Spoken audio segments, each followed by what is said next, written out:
मला असं वाटतं की when it comes to lifestyle, when it comes to diet, when it comes to exercise, mind plays a very very important role. आणि म्हणून मला तुमच्याशी क्रेव्हिंग्स या विषयावर खरंच डिस्कशन करायचं आहे. कारण बरेच जे फेल्युअर्स मी बघतो ते कुठे ना कुठेतरी क्रेव्हिंग्सशी निगडीत असतात. तर does diet play any role in cravings, or can I just overcome that by will power?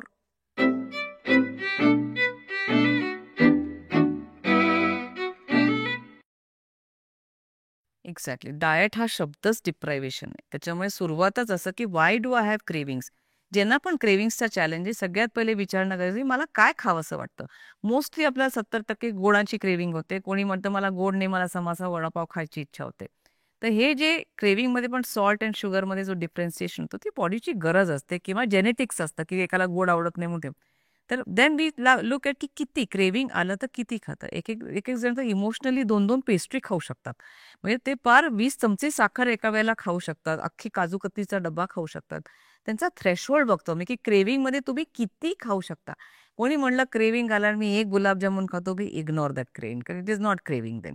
हे क्वांटिटेटिव्ह पहिले what craving, then quantitative approach towards craving, then time of craving, की तुम्हाला कधी क्रेव्हिंग येतो. कोणी संध्याकाळी, कोणी रात्री अभ्यास करताना, कोणी उगाच म्हणजे काही टीव्ही पॅसिव्ह ईटिंग, टीव्ही बघताय आणि नुसतं खाताय. What type of craving. So हे सगळं अभ्यास केल्यावर प्रत्येक माणसाची वेगळी मग आम्ही त्याच्यावर काम करायला जातो. माझा पहिला अप्रोच क्रेव्हिंगमध्ये असतो, की protein for breakfast. Protein first, micronutrient supplementation, hydration, exercise. या 4 गोष्टी केल्यावर हळू क्रेव्हिंग कमी होतं.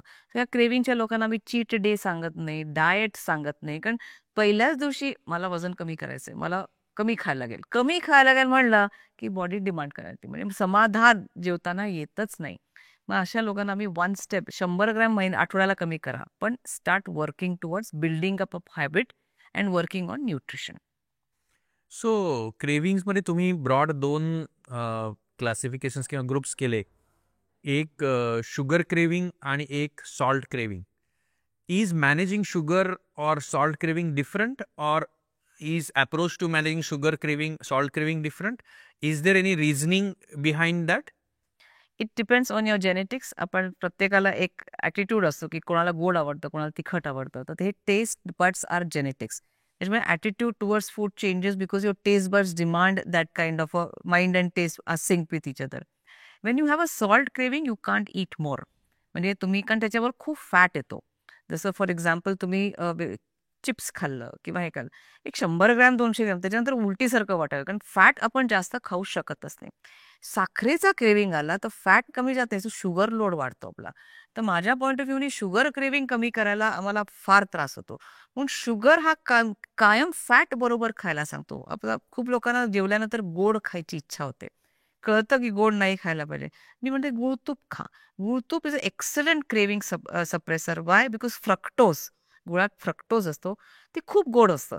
त्याच्यामुळे ते फार खाऊ शकत नाही आणि तूप आलं त्याच्याबरोबर, ते मी त्याच्यानंतर मला काही खायची इच्छा होत नाही. पण त्याच्यानंतर पाणी पण प्या तुम्ही. So it tries to tell your brain की आता जास्त गोड म्हणजे त्याच्यासमोर काही आणून ठेवलं तो खाणारच नाही.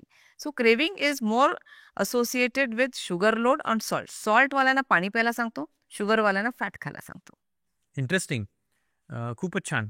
तसंच एक पिरियड असतो ना, इव्हनिंग क्रेव्हिंग, हा एक मी प्रकार बघितलेला आहे. साधारण संध्याकाळी 4 ते 7च्या सुमारास बऱ्याच जणांना काही ना काहीतरी खायची खूप उर्मी येते. तिथेही गुळतूप चालू शकतं? बिलकुल. पौष्टिक लाडू हा सगळ्यात उत्तम संध्याकाळचा स्नॅक वाटतो मला आणि आवडीचा. मी तर बेसनाचा लाडू पण पौष्टिकमध्ये घालते कारण तूप खाल्लं जातं, साखर असते, सोपं आहे, घरी करू शकतो. बाहेरचे पण पौष्टिक लाडू चालतात म्हणजे घरात नाही करायचं असं.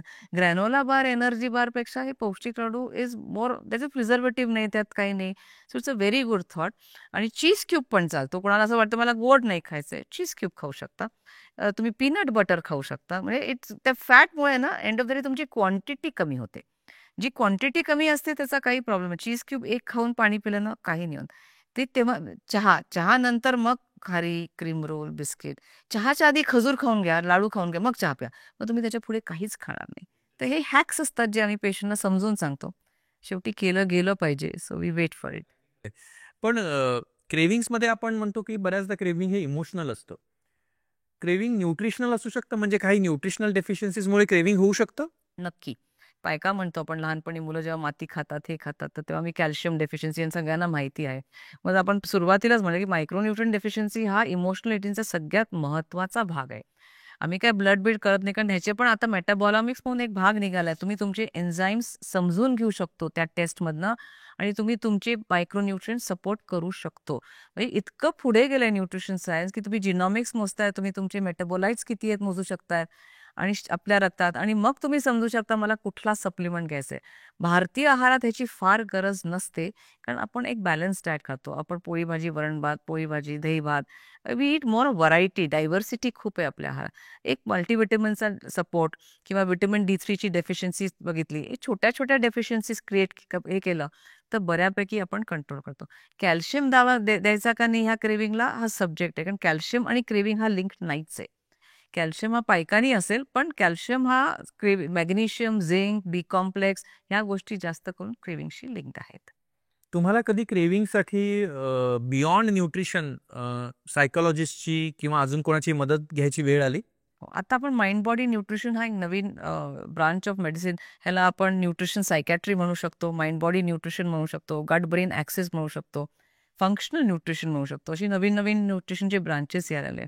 ह्यात फक्त न्यूट्रिशनिस्ट नसते, यात फंक्शनल मेडिसिनचा डॉक्टर असतो सगळ्यात महत्त्वाचा, एंडोक्रायनॉलॉजिस्ट और anyone who's identifying the hormone. यात एक सायकॅट्रिस्ट असतो जो आपल्याला समजून सांगतो की औषधाची गरज आहे की नाही. मग सायकॉलॉजिस्ट असते जी त्या सायकॅट्रिस्टचा ओपिनियन घेऊन पेशंटला काउन्सिल करते. एक्सरसाइज थेरपिस्ट, योगा थेरपिस्ट, कारण बऱ्याच योगामध्ये संशोधन झालेत की हे आसन केल्याने HRVवर खूप काम झालं आहे. Heart rate variability. Heart rate variability कमी ठेवली की तुमचा माइंड फार जास्त चांगला काम करायला लागतो.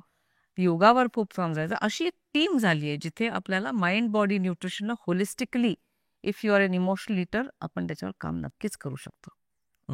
मला असं वाटतं की फार थोडे जण ह्या विषयाकडे इतक्या होलिस्टिकली किंवा इन्क्लुझिव्हली बघतात. बऱ्याचदा न्यूट्रिशन म्हटलं की प्रोटीन, कार्ब्स ह्याच्या पलीकडे डिस्कशन होत नाही. एक्सरसाइज म्हटलं की स्ट्रेंथ, स्टॅमिना ह्याच्या पलीकडे डिस्कशन होत नाही.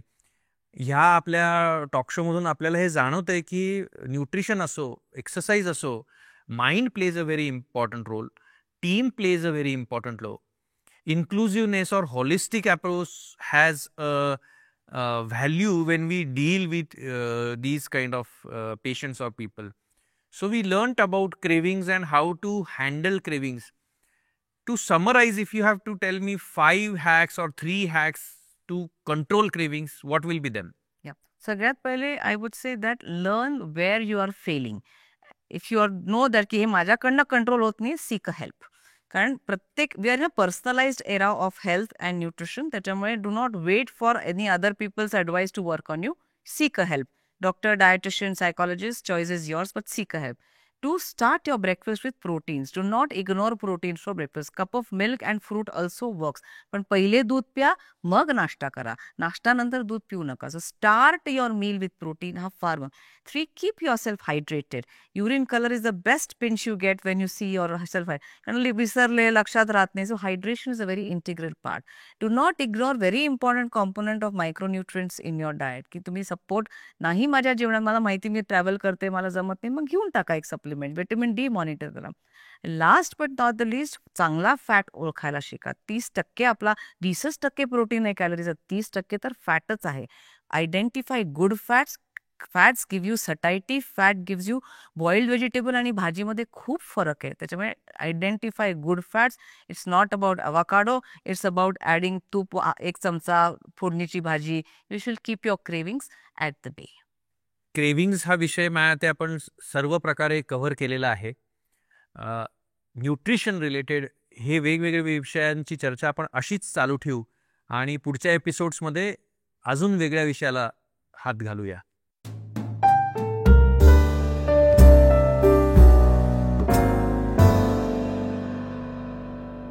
आजचा व्हिडिओ पाहिल्याबद्दल खूप खूप धन्यवाद. तुमच्याकडे काही प्रश्न असतील तर कमेंटमध्ये नक्की विचारा. तुम्हाला हा व्हिडिओ आवडला असेल, उपयोगी वाटला असेल तर नक्की लाईक करा, शेअर करा आणि सबस्क्राईब करा.